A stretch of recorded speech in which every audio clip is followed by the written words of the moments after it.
Assalamualaikum warahmatullahi wabarakatuh. Perkenalkan, nama saya Restu Septiani dengan NIM 20301060034. Baiklah, di sini kita akan membahas mengenai Pteridophyta atau tumbuhan paku, yang mana dalam pembelajaran kali ini kita akan membahas mengenai pengertian dari Pteridophyta atau tumbuhan paku. Selanjutnya, ciri-ciri tumbuhan paku dan klasifikasi tumbuhan paku, serta beberapa contoh dan peranan tumbuhan paku atau Pteridophyta. Tumbuhan paku atau sering disebut juga dengan Carmophyta berspora karena berkaitan dengan adanya akar, batang, dan sejati, serta bereproduksi secara aseksual dengan spora. Nah, tumbuhan paku ini disebut juga sebagai tumbuhan berpembuluh atau Tracheophyta karena memiliki pembuluh pengangkut. Tumbuhan paku atau Pteridophyta ini adalah divisi dari kingdom Plantae yang anggotanya memiliki akar, batang, dan daun sejati, serta memiliki pembuluh pengangkut. Nah, Pteridophyta ini berasal dari kata pteron yang berarti sayap bulu dan phyton yang berarti tumbuhan. Sehingga Pteridophyta merupakan tumbuhan paku yang tergolong dalam tumbuhan Cormos berspora, di mana tumbuhan ini menghasilkan spora dan memiliki susunan daun yang umumnya membentuk bangunan sayap, yaitu pada puncuknya yang terdapat bulu-bulu. Pembahasan selanjutnya yaitu ciri-ciri dari tumbuhan paku atau Pteridophyta. Yang pertama yaitu akar, batang, dan daun itu memiliki berkas pembuluh angkut berupa xilem dan phloem. Yang kedua, dapat ditemukan di air, di tempat yang lembab, dan menempel pada tumbuhan lain sebagai epifit atau sisa tumbuhan lain, dan sampah-sampah sebagai saprofit. Yang ketiga yaitu tidak menghasilkan biji, tetapi menghasilkan spora, yang mana spora ini terdapat dalam kotak spora atau sporamium. Kotak-kotak spora itu terkumpul dalam sorus. Sorus-sorus ini kemudian berkumpul di permukaan bawah dari helaian daun. Yang keempat yaitu mengalami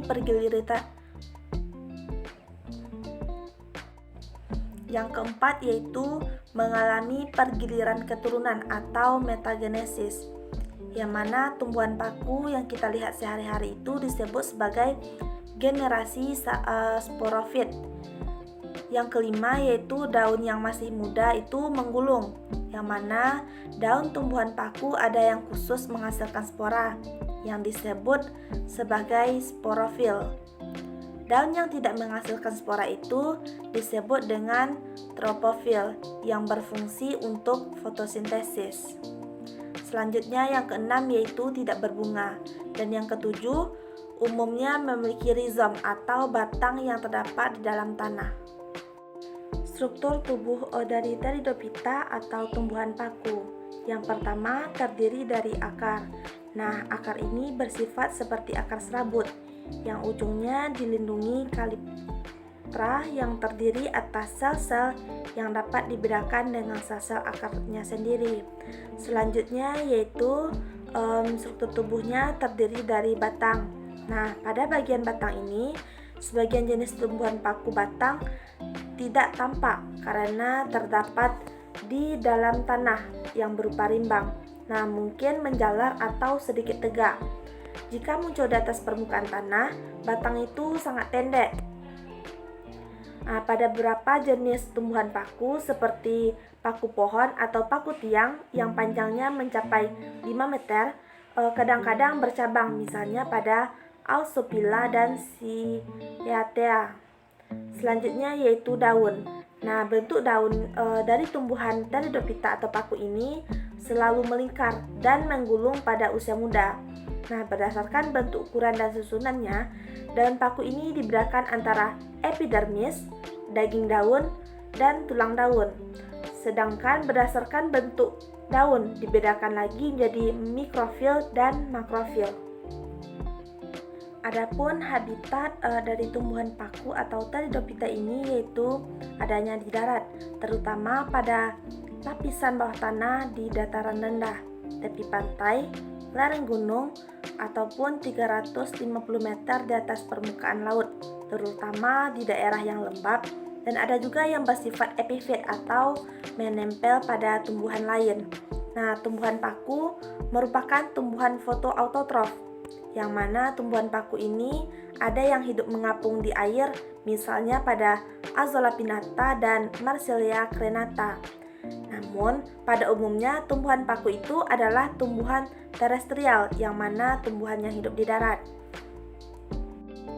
Adapun beberapa dari tumbuhan paku ini dapat hidup di daerah yang ekstrim, seperti lingkungan yang kering dan panas, dan ada juga terdapat di daerah gurun, yang mana tumbuhan paku ini meletakkan dirinya tepat sesuai dengan niktinya, yaitu tanah yang lembab, udara yang lembab, serta intensitas cahaya.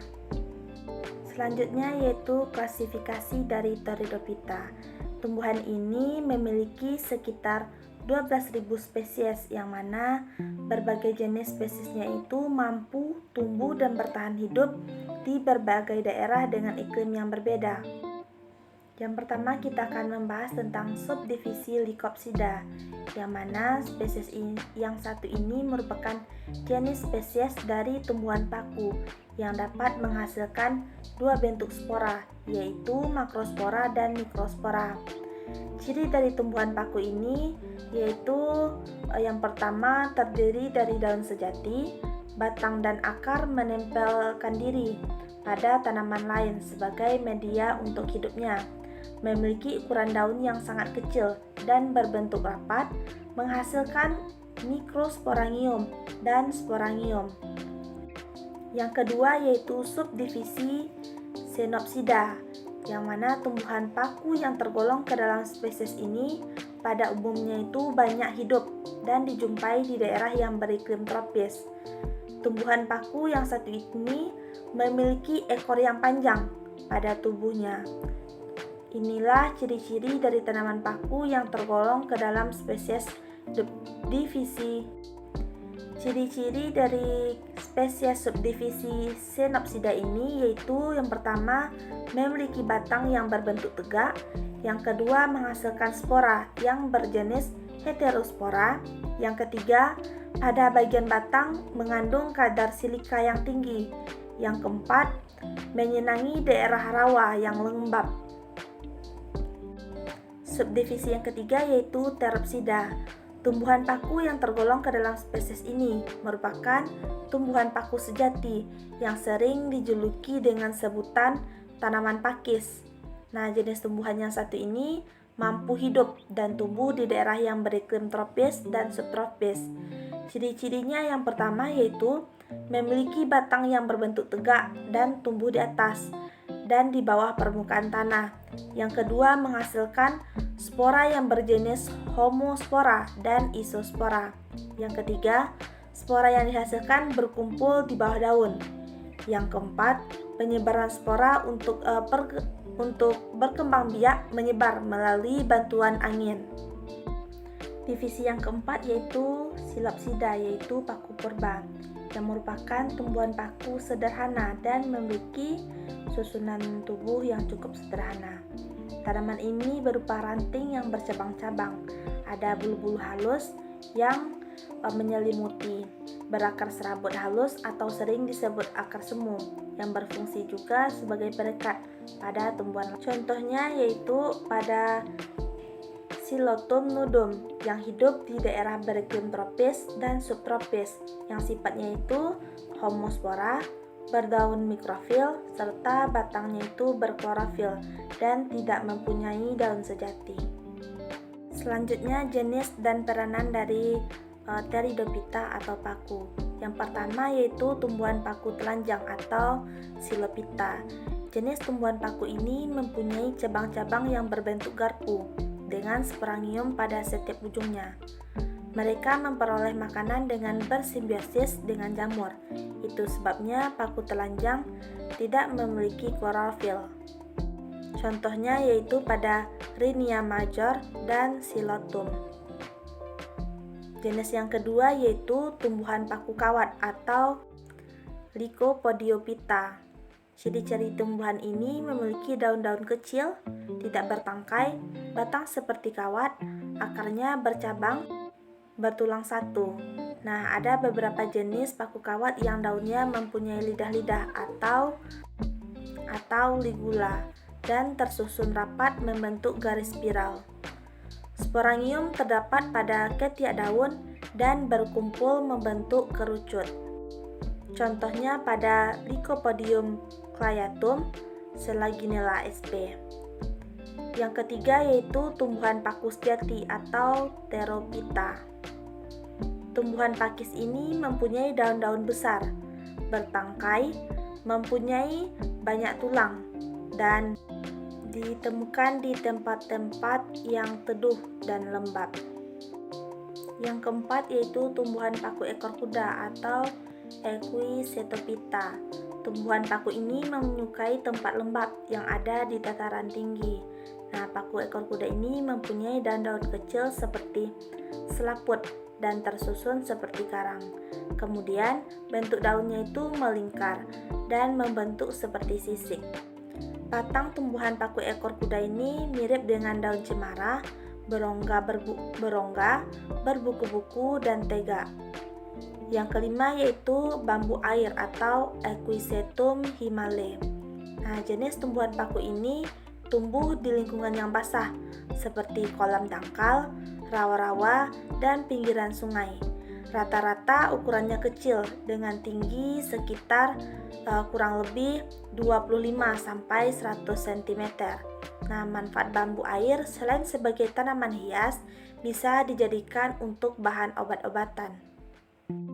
Yang keenam yaitu tumbuhan paku pedang atau Nephrolepis cordifolia dengan ciri-ciri memiliki batang yang bercabang dan berkayu. Kemudian daunnya memiliki urat-urat, bahkan ada yang tidak memiliki daun. Manfaat tumbuhan paku pedang bisa digunakan untuk pembuatan obat cacing, dapat mengobati kanker perut,